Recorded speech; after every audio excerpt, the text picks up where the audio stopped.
সংরক্ষিত নারী আসনের সংসদ সদস্যরা গণতন্ত্রকে প্রাতিষ্ঠানিক রূপ দিতে ভূমিকা রাখবেন বলে আশা প্রকাশ করেছেন বিএনপি মহাসচিব মির্জা ফখরুল ইসলাম আলমগীর।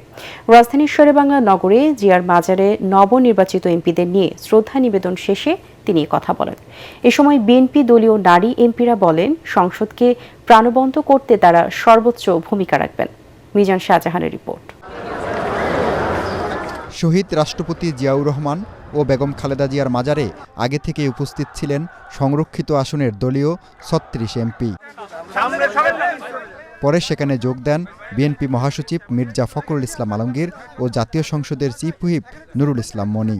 এ সময় সংরক্ষিত আসনে স্বতন্ত্র জোটের নারী এমপি সহ ৩৭ নারী সংসদ সদস্যকে সাথে নিয়ে শ্রদ্ধা নিবেদন করেন তারা।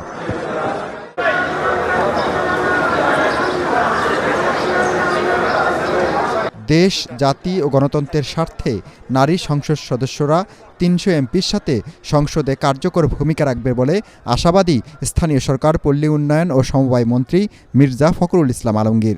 তারা বাংলাদেশে গণতন্ত্রকে প্রাতিষ্ঠানিক রূপ দিতে, জাতীয় সংসদকে কার্যকরী করার ক্ষেত্রে এবং জাতীয় সংসদকে সত্যিকার অর্থেই সকল কর্মকাণ্ডের কেন্দ্রবিন্দু পরিণত করতে তারা তাদের ভূমিকা রাখবেন। এ সময় সংরক্ষিত আসনে নবনির্বাচিত এমপিরা বলেন, দেশ ও মানুষের কল্যাণে কাজ করবেন তারা। আগের সংসদে আমরা বিরোধী দল হিসেবে দায়িত্ব পালন করেছি, এইবার সরকারি দল হিসেবে দায়িত্ব পালন করার সুযোগ এসেছে। নিশ্চয়ই দেশের জন্য, দেশের মানুষের জন্য, বিশেষ করে মোট জনসংখ্যার 52% হচ্ছে আমাদের নারী। সেই নারী সমাজের জন্য কোনো কাজ যাতে আমরা করতে পারি, সেই চেষ্টাটা আমাদের কাছে সর্বাগ্রে থাকবে।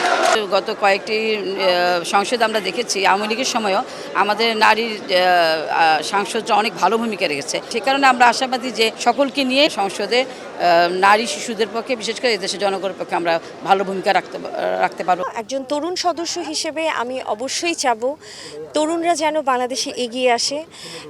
আমাদের গণতান্ত্রিক একটা দেশে তরুণরা আমাদের বাংলাদেশের বিভিন্ন সেক্টরে কাজ করার জন্য অনেক ভূমিকা রাখে। সুতরাং তরুণদের নিয়ে অবশ্যই কথা বলতে হবে, যুব সমাজ নিয়ে কথা বলবো, একজন নারী হয়ে নারীদের নিয়ে কথা বলবো, নারীর অধিকার আদায়, নারীর ক্ষমতায়নে কথা বলবো, ফিমেল এডুকেশন, ফিমেল হেলথ নিয়ে কথা বলবো। নবীন প্রবীণের সমন্বয়ে সংসদীয় গণতন্ত্রে নতুন ইতিহাস রচনা করতে চান এসব সংসদ সদস্য। আমি চেষ্টা করব তৃণমূলে যেসব নারী কিংবা শিশু কিংবা ইয়াং অ্যাবিউজ হয়, যে নিয়মগুলোর জন্য, যে আইনগুলোর জন্য বিচার ব্যবস্থা বিলম্বিত হয়, দীর্ঘসূত্রিতা থাকে, ওইগুলোকে কমায় আনার জন্য। সংসদে আমার জনগণ, হিন্দু তথা সনাতনী মতুয়া এবং অন্য যে কোনো সম্প্রদায়ের, উপজাতি যত সম্প্রদায়ের লোক হোক, হিন্দু মুসলমান, আমি সবার জন্যই যার যার সমস্যাগুলো ইন্ডিকেট করব এবং সেই সমস্যাগুলো যথাযথ শতভাগ নিরসনের চেষ্টা করব।